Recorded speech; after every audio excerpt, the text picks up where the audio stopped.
Fala galera, aqui é o Drake, e se após ser capturado na Segunda Guerra Mundial, você precisasse enfrentar os soldados mais fortes do Império Japonês, o que você faria? Começamos em Tóquio no ano de 1950, o James invade um dojo de karatê, e sem mais nem menos, vai direto ao mestre do local. Os alunos tentam confrontar o sujeito, e o Shunsuke impede que os seus aprendizes façam algo. Nessa hora o britânico vai direto ao ponto, e deixa claro que tá atrás do homem na fotografia. Esse cara é o Ito, o pai e mestre do Shunsuke. Acontece que o James conheceu o cara há anos nas Filipinas.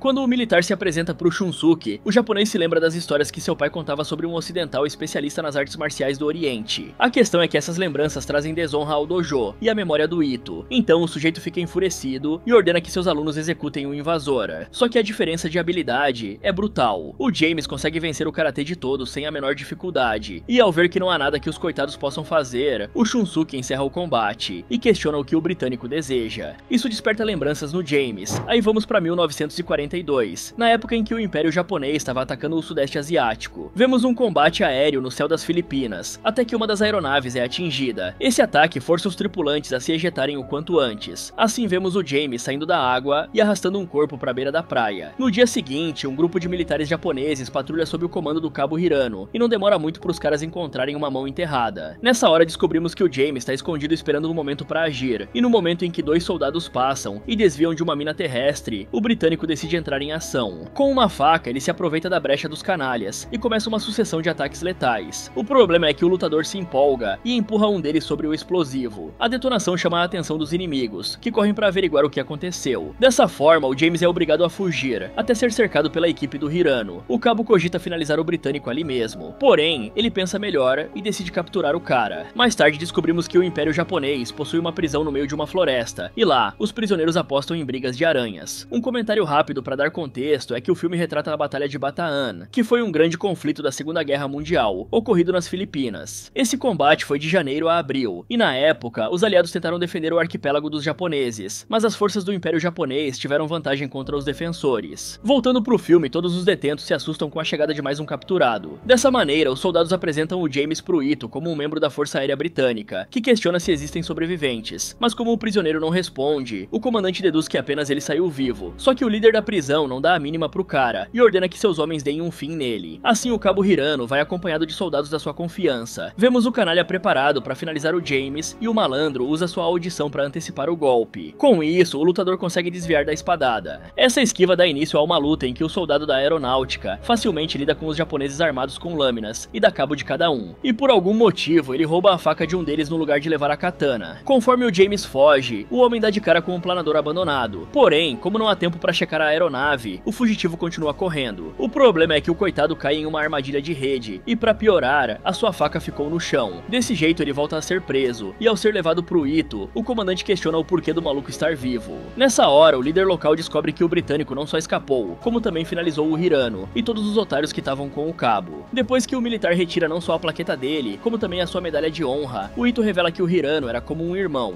Ao ouvir isso, James debocha do luto do japonês, que deixa claro o fato de que o britânico não vai passar de amanhã. Um dos soldados pede para dar um fim no militar inimigo, mas o líder nega, porque quer que o prisioneiro tenha uma finalização desonrosa na frente de todos. Ele também recebe a velha katana usada pelo Hirano, e o que resta pro sujeito é reverenciar a arma do seu velho companheiro. Em seguida vemos o lutador sendo preso, e ao anoitecer, os japoneses colocam mais prisioneiros de guerra dentro do mesmo alojamento. Nessa hora conhecemos o Barba, e logo de cara, o sujeito oferece um local pro James dormir, e Jonesy comenta que ali era a cama de um colega deles já finalizado. Descobrimos que todos ali são militares, e o britânico explica que acabou parando nas Filipinas, por ter sido enviado para apoiar a última resistência dos aliados. O azar é que isso pareceu um alarme falso, e ele acabou sendo preso. Ao ouvir isso, o Jonesy comenta que os japoneses já tinham acabado com tudo quando eles chegaram nas Filipinas. Nisso, o Villanueva questiona se os britânicos virão para ajudar, e o James acredita que não, pois a divisão dele provavelmente foi dada como destruída. Esse rapaz é um sargento estadunidense meio filipino, que veio pro país com o objetivo de treinar as tropas locais contra os japoneses. Em seguida, o Villanueva explica que os detentos se organizam como se fosse um quartel, e todos respondem ao Capitão Collins. Daí o Barba garante que o novato irá encontrar o comandante deles amanhã. O problema é que o James acha que vai de base, porque já finalizou muitos homens do Ito. Ou seja, o cara conclui que a sua única chance de fugir é se achar uma saída, apenas pro Jonesy comentar que todos aqueles que fogem voltam, porque não sabem como sair da ilha. A melhor chance do britânico é ir pra Marcha da Morte, que pra quem não sabe, esse foi um evento sangrento durante a Batalha de Bataan, em que 76 mil soldados filipinos e americanos foram capturados pelos japoneses. Esses prisioneiros foram obrigados a marchar por 105 quilômetros em péssimas condições. Os historiadores estimam que milhares foram finalizados por causa de exaustão, desidratação, doenças e outras causas tenebrosas. Voltando pro filme, o James pode tentar a sorte nessa marcha, ou simplesmente aceitar a lambida da katana no seu pescocinho. No dia seguinte, vemos o Ito treinando seus soldados, e os prisioneiros contam que o canalha usa aqueles que se comportam mal como cobaias pro treinamento marcial dos seus homens. Na sequência, os japoneses colocam o britânico no palco, e quando parece ser o fim do cara, o militar apenas corta as cordas que prendem o homem. Acontece que o Ito descobriu que 3 prisioneiros filipinos tinham mais suprimentos que o permitido, então os coitados vão acabar servindo de exemplo. A punição virá por meio de um dos melhores lutadores japoneses, tanto que o nome do cara é Besta. Quando o julgamento começa, os combatentes tentam reagir. A questão é que a diferença física e marcial é gritante, porque o karateka brutaliza cada um deles impiedosamente. Após os detentos sofrerem nas mãos da Besta, o próximo a ser posto na luta é o James, que é levado para ser finalizado pelo adversário. Mas com ele a conversa é outra, e ao contrário dos pobres coitados, o lutador lida facilmente com o japonês, que é completamente anulado por um chute no peito. O James cogita demonstrar alguma piedade, porém, como é olho por olho e dente por dente, o militar desfere um golpe pesado na cabeça da Besta, que fica fora de órbita após essa brutalidade. Essa visão deixa o Ito com uma cara de bunda enorme, e após essa luta, um dos soldados vai cobrar o seu líder, pois o sujeito deseja que o comandante definha o britânico. Mesmo com essa situação, o japonês reconhece as habilidades do James, e por mais que o seu subordinado esteja espumando de raiva para dar um fim no inimigo, o Ito garante que o que é do lutador tá guardado. Assim que os prisioneiros voltam para os alojamentos, o artista marcial finalmente conhece o Collins. Em seguida, o capitão comenta que o problema da sua perna é devido a estilhaços que atingiram ele há um tempo atrás. Vemos o Barba servindo uma bebida caseira dele, e o James reconhece que aquilo tem gosto de gasolina. Ao ser questionado sobre as suas origens, o britânico comenta que nasceu na Inglaterra e morou por um tempo em Hong Kong por causa do trabalho do seu pai. Ele aprendeu muitas técnicas de combate em solo chinês, porém também treinou em diversos outros países, como o Japão e a Tailândia. O problema é que o papo é interrompido quando os japoneses levam o artista marcial para a tenda do Ito. Aí o líder dispensa a enfermeira ao seu lado e questiona se o James treinou no Japão. Dessa maneira, o prisioneiro se mantém firme e apenas diz que se aperfeiçoou em muitos lugares. Porém, o líder conhece o principal mestre do homem, justamente por ter identificado sua técnica proibida. Descobrimos que aquela medalha de honra do James tinha sido do pai dele, um antigo herói de guerra, e saber disso faz o Ito comentar que o pai dele também teve grandes feitos em batalhas. Mas o James não tá nem aí, e quer apenas o seu pertence de volta, sem contar que o piloto revela que seu pai não tá mais vivo quando o japonês sugere que o britânico poderia reencontrar o seu velho. Só que o canalha faz essa descoberta e garante que os dois vão se rever. Então o Ito desfere um corte no rosto do prisioneiro e deixa claro que o prisioneiro não passa de amanhã. No outro dia, o Barba oferece uma dose pro James, que apenas recusa e logo vai pra mais uma luta. Agora ele enfrentará 3 dos soldados japoneses, e ao iniciar a luta, o britânico consegue acompanhar cada ataque e contra-atacar com o dobro de força. A princípio, o combatente vence a primeira rodada, mas os inimigos são mais brutos e voltam pro combate oferecendo um pouco mais de risco. E basta o James pegar um pouco mais pesado que todos são trucidados novamente, tanto que um deles fica com a vida nas mãos do britânico. Só que no lugar de dar um fim no coitado, o homem poupa seu adversário, e o Ito é derrotado novamente. Mais tarde o britânico é questionado porque poupou o adversário. Ele garante que os soldados também morrem de medo da guerra, e apenas seguem as ordens dos superiores. A falha dos coitados é paga com a vida deles. Daí o Villanueva, o James e o Collins conversam. Vemos o estadunidense explicando que precisam aguentar mais uma semana até trocarem de acampamento. Acontece que o britânico aposta que ainda podem haver aliados na costa da ilha. Por conta disso, o plano dele é usar os rádios das torres de comando do acampamento para tentar fazer contato. O Collins acredita que essa ideia é inútil, porque ninguém arriscaria soldados e suprimentos para resgatarem eles. Porém, o britânico está determinado a roubar um desses equipamentos, e no dia seguinte, os prisioneiros seguem trabalhando exaustivamente, mas os malandros logo começam os preparativos para o plano deles. Quando o plano começa, cada um dos prisioneiros finge se desentender por um problema no trabalho, e essa situação obriga os japoneses a intervirem. E não sei pra vocês, mas a aproximação dos guardas foi bem arriscada. Então, os prisioneiros, que também são militares treinados, e nesse ponto tão em maior número, poderiam ter rendido e desarmado os carcereiros. Mas tudo bem, bora continuar com o filme. Essa é a brecha perfeita pro James roubar um dos rádios presentes na torre de vigilância. O problema é que na saída, a enfermeira acaba se paralisando de medo ao ver o homem agindo. Pra piorar, um dos soldados se engraça pra cima da coitada, e quando ela nega, o canalha agride a menina, que ao cair, pergunta se o britânico veio pra ajudar. Dessa forma, o artista marcial deixa claro que fará o possível, e os detentos concluem o plano. Ao anoitecer, o Barba teme que os japoneses descubram que eles roubaram um rádio, mas o James segue confiante de que os inimigos acreditarão que os soldados apenas perderam o equipamento, sem contar que o britânico não pretende se render tão cedo. Então, como o seu colega entende um pouco de japonês, ele fica encarregado de anotar tudo o que falarem. Daí o Barba pergunta se o lutador realmente acha que existem aliados inimigos próximos, e por mais que o James reconheça que eles podem estar bem longe, o que resta é ter esperança. No dia seguinte, o Ito reúne todos os prisioneiros por conta de uma denúncia de que alguns deles estão acessando áreas restritas. Ele aponta pro James, pro Collins, mas logo manda seus soldados trazerem o verdadeiro culpado. E no momento em que o líder japonês promete que poupará o filipino caso ele dedure seu outro aliado, o X9 acaba entregando o seu parceiro. Porém, é óbvio que o Ito não mantém a sua palavra, porque o maníaco ordena que os dois sejam finalizados impiedosamente. Pela noite, o James aborda o Jones e por acreditar que o loiro sabe como os filipinos tentaram escapar do acampamento. O colega de alojamento é bem ranzinza e se faz de desentendido, por mais que o Barba também insista pro cara falar, porque ele se tornou próximo daqueles dois durante o tempo em que apostavam na briga de aranhas, o insuportável continua enrolando pra contar a verdade. Através da insistência dos dois, o Jones volta a dizer que escapar é inútil por só haver selva ao redor do acampamento, mas também comenta que não é difícil sair dessas instalações. Aí o sujeito finalmente decide cooperar. Na sequência, o James começa a montar uma distração na sua cama, e ele pega o rádio para iniciar a sua missão. O fugitivo consegue se esgueirar sem ser percebido pelos inimigos, e quando os japoneses entram no alojamento dos prisioneiros, o idiota sequer percebe a armação. Conforme o britânico explora a selva, ele ativa seu rádio, e ouve pessoas se comunicando em uma língua nativa dos Navajos, um dos maiores grupos indígenas dos Estados Unidos, que se comunicam através de uma língua atabascana descendente de línguas nadané. Uma curiosidade é que durante a Segunda Guerra Mundial, os fluentes em Navajo ajudaram bastante na comunicação de códigos indecifráveis para as forças inimigas. Como o James não entende nada, ele apenas segue o caminho, até dar de cara com a aeronave de antes. Assim o britânico volta pro alojamento, e o Barba se preocupou pela demora do seu companheiro. No dia seguinte, o artista marcial comenta com o Villanueva e o Collins que existiam alguns navios de pesca e da artilharia filipina na costa, mas a principal notícia é de que ele identificou pessoas falando navajo pelo rádio, e o capitão dos prisioneiros comenta que seus aliados usavam essa língua no começo das campanhas militares. E o lutador também lembra do planador no meio da mata, que de acordo com o comandante, foi usado para uma missão mal sucedida de transporte de tropas e suprimentos. A questão é que o James quer usar esse transporte como uma forma de fuga. O problema é que, além de estar quebrado, a aeronave não vai conseguir voar. Por mais que os três reconheçam que existam formas de conseguir rebocar o planador e fazer ele decolar, é praticamente impossível colocar essa ideia em prática no meio da selva. Acontece que o britânico garante que se não houver nada no caminho do planador ao longo da pista, é possível criar uma linha de reboque e postos de apoio para colocar a sua ideia em prática. Isso é uma estratégia absurda, mas os caras concordam em ajudar, porque é melhor do que servir ao Ito. Na sequência, o James é levado até o líder japonês e o canalha questiona se o prisioneiro conhece Navajo. O britânico garante que já ouviu falar e deixa claro que não compreende tal língua. Daí o maníaco propõe poupar a vida do artista marcial, se ele descobrir que um dos americanos presos na base sabe falar e entender Navajo. Esse absurdo faz o James garantir que apenas os nativos entendem essa língua, sem contar que não há motivo para alguém ajudar o Japão. Ouvindo isso, o Ito retruca que a possibilidade de sobreviver pode convencer qualquer um a cooperar. Porém, o britânico acredita que a devoção à pátria impediria eles de fazerem isso. Essa resposta faz o comandante da prisão relembrar que não há futuro para nenhum deles ali, pois nunca irão rever suas famílias, e se sobreviverem ao acampamento, vão acabar sendo finalizados pela marcha. Tal resposta faz o James virar o jogo, pois se todos vão ir pro saco independentemente do que aconteça, não há motivos para cooperar com os japoneses. Aí o piloto da aeronáutica garante que vai continuar lutando e massacrando cada lutador enviado pelo Ito, e quando o moreno é levado de volta pro alojamento, o japonês desconta a sua raiva na mesa, e o braço direito do Ito fica com medo do mesmo punho acabar arrombando o peito dele também, mas o corajoso comenta que a mão do seu comandante tá machucada, e o James segue ileso. Nesse momento, o japonês garante que pode acabar com o americano quando quiser, porém, outras coisas preocupam ele. Essa notícia enfurece o outro soldado. Daí o Ito revela que os estadunidenses e os aliados começaram a cercar a região em que estão, e mesmo que ele não entenda muito navajo, o veterano sabe que há uma articulação.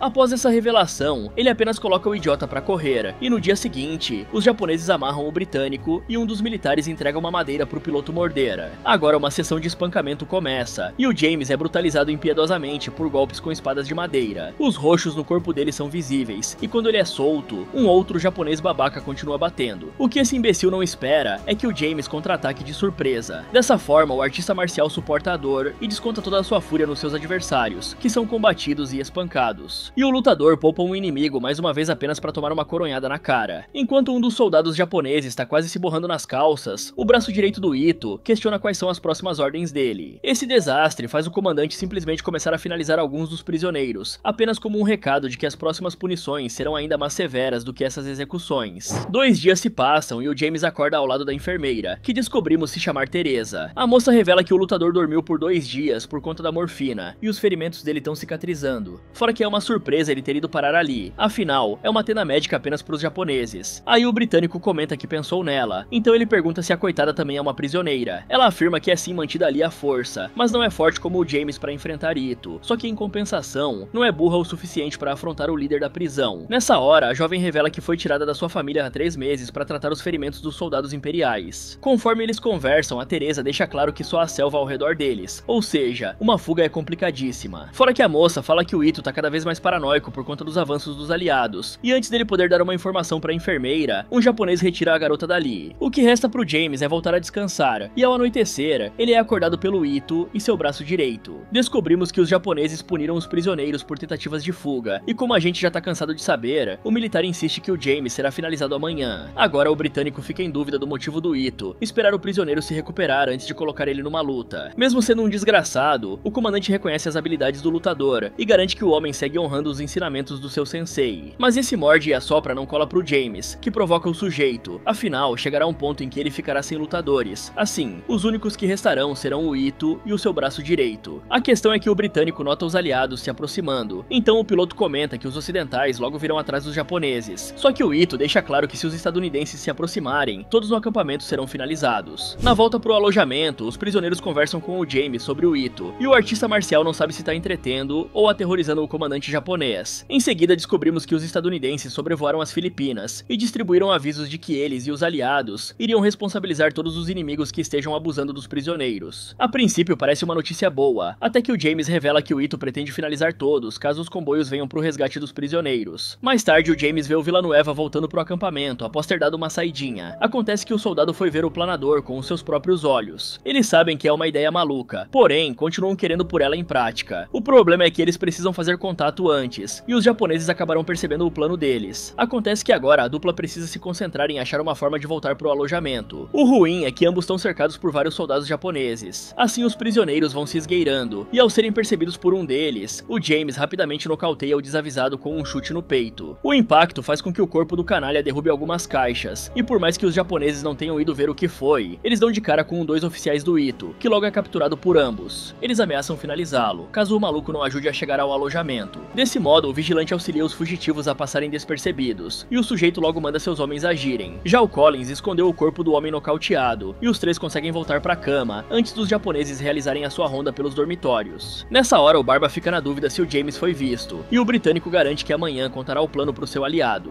No dia seguinte, o Ito pune o Collins por conta dos atos cometidos pelos prisioneiros na última noite, até que o artista marcial assume a culpa pela confusão. A questão é que o canalha sabe que o lutador tá mentindo. Com isso, ele manda que o James finalize um dos prisioneiros usando a sua técnica proibida. Caso contrário, os próprios japoneses vão dar um fim no coitado, e quando o britânico se nega a atacar um homem desarmado, os malditos dão um fim no prisioneiro. Já o Collins é o próximo a ser punido pelos combatentes do Ito, e no momento em que a luta começa, o capitão dos prisioneiros mostra que mesmo ferido e sequelado, ainda é extremamente habilidoso. Os ataques inimigos mal surtem efeito, e o militar é extremamente brutal, a ponto de espancar todos os inimigos, e finalizar um deles na mordida. Ele usa a sua força enorme para arrombar um dos alojamentos ao atravessar a parede com os japoneses, e antes dessa surra continuar, o Ito manda que a luta pare. Todos os prisioneiros são recolhidos novamente, e mais tarde o James é levado para a tenda do Ito. Lá os dois discutem, porque mesmo sendo uma guerra, existem regras para o tratamento aos prisioneiros de guerra, mas o japonês ultrapassa todos esses limites e não dá a mínima para isso. Essa crueldade faz o britânico desafiar o comandante de uma vez por todas, e a afronta do piloto faz o canalha se enfurecer ainda mais, só que o covarde apenas ordena que seus homens recolham o prisioneiro. No dia seguinte, o James comenta com o Villanueva que pretende lançar o sinal de socorro pela noite. O que ajuda essa ideia é que o Barba identificou uma palavra em Navajo muito usada nas comunicações do rádio, que é Atsar, e por mais que eles não saibam o que significa, os japoneses também não manjam. A ideia é repetir essa mesma palavra para os aliados como um pedido de ajuda, e como os vigilantes vão perceber isso assim que os prisioneiros usarem os rádios, a ideia é utilizar o equipamento fora do acampamento. Dessa forma, os inimigos acharão que são rebeldes filipinos, e isso vai abalar ainda mais o Ito. Essa ideia aterroriza o Barba, que teme o fato do comandante japonês estar enlouquecendo. Só que o James acalma seu companheiro, e ao anoitecer, ele e o Villanueva saem do acampamento e vão ao topo da mata para tentar fazer contato. Ao utilizarem o rádio, o estadunidense começa a repetir a palavra Atsa, até que finalmente atendem ao chamado deles. Assim o Villanueva começa a falar em Tagalo, que pra quem não sabe, é uma família linguística que forma o filipino, que é a língua nacional das Filipinas ao lado do inglês. Agora o rapaz começa a passar recados a respeito do plano deles pros aliados, e por mais que o homem tema que não entendam o recado, o James tem certeza de que os aliados vão decifrar o chamado deles. No momento em que os dois voltam pros alojamentos, eles são surpreendidos pelos japoneses, pois não há nenhum prisioneiro ali dentro, e a dupla logo é capturada. Na outra manhã eles acordam dentro de uma cabine, até que a Teresa chega para liberar a dupla. Acontece que os estadunidenses invadiram o espaço aéreo das Filipinas, e como um dos aviões caiu, o Ito se desesperou e ordenou que todos fossem finalizados. A mulher entrega algumas armas brancas pro James, que deixa a garota com a faca. Dessa forma, o lutador promete que todos sairão dali vivos. Nisso, o grupo começa a ir pro acampamento para resgatar o resto dos homens. O problema é que o caos é generalizado, e o único rádio deles foi danificado. Dessa maneira, o que resta é ir pra torre de guarda. Por sorte, um avião derruba 2 japoneses que tentaram render os fugitivos, e conforme o grupo se aproxima da torre de vigia para pegar outro rádio, eles notam que há um soldado ali. Então a Teresa e a outra enfermeira se arriscam para atrair o japonês, que ao tentar ajudar elas, acaba sendo finalizado brutalmente. Essa brecha permite que os 2 militares subam para a torre, e enquanto o Villanueva faz contato com os estadunidenses, o James dispara contra os inimigos antes que os homens sejam finalizados. Os prisioneiros se aproveitam disso para contra-atacar os soldados em meio ao caos, e em seguida, o Villanueva enfrenta alguns adversários, até que o braço direito do Ito chega pra luta. A princípio, o japonês começa a superar o militar nas artes marciais, e a diferença de habilidade é tamanha que o japonês chega perto de dar um fim nele, até que o Collins chega. Daí o capitão mostra que é um monstro, porque mesmo ferido ele mostra que consegue lidar com o karatê do soldado por meio da força bruta. Aos poucos, o comandante dos prisioneiros consegue superar e brutalizar o oficial, que antes de ser finalizado, é salvo pelos seus capangas, que metralham o Collins impiedosamente. Já o James entra na tenda do Ito, que parecia apenas esperar o britânico chegar. Ambos iniciam um combate usando katanas, e a disputa entre eles é equilibrada e extremamente letal. Acontece que o lutador consegue desarmar o japonês e evitar os disparos do canalha, que agora é completamente superado pelo artista marcial. Antes do Ito ser finalizado, o Villanueva impede o James de esmagar a cabeça do seu adversário, porque é hora de fugir. Fora que no momento em que o oficial tenta dar um fim nos dois, o próprio Ito impede ele. Quando o grupo consegue chegar ao planador, eles continuam fazendo contato com os aliados, e usam sinalizadores para chamar a atenção. E os pilotos não só se aproximam para salvar os fugitivos, como também metralham os japoneses que perseguem o grupo. Dessa forma, todos entram no planador, que é rebocado pelos estadunidenses. Todos comemoram por terem conseguido fugir, e o James garante que logo voltará para salvar o restante deles. De volta para 1950, o Shunsuke compreende os motivos do britânico estar procurando seu pai, mas o rapaz lamenta, porque o Ito foi dessa para melhor há um ano. Saber disso faz com que o artista marcial se prepare para ir embora, mas não antes dele ser saudado pelos alunos do dojo, sem contar que o Shunsuke quer desafiar o James, que a princípio nega, porém, a insistência do japonês faz com que o militar aceite a proposta. Ambos se enfrentam e o mestre em karatê é de fato habilidoso, só que o nível do James é muito além. No momento da derrota, o japonês insiste em ver a técnica proibida do militar, que apenas demonstra a força dela sem aplicar o golpe no coitado. Após essa demonstração, o Shunsuke entrega a medalha de honra do pai do britânico a ele, porque o próprio Ito disse que um dia o James voltaria para recuperar o seu pertence. No fim, os dois se cumprimentam uma última vez, e o soldado parte de vez. Fala galera, será que o James conseguiria vencer o Ito em uma luta até o fim? Me contem aí nos comentários. E se você quiser ver outros vídeos como esse, é só clicar em um desses que estão aparecendo aí na tela. Muito obrigado por assistir e até o próximo.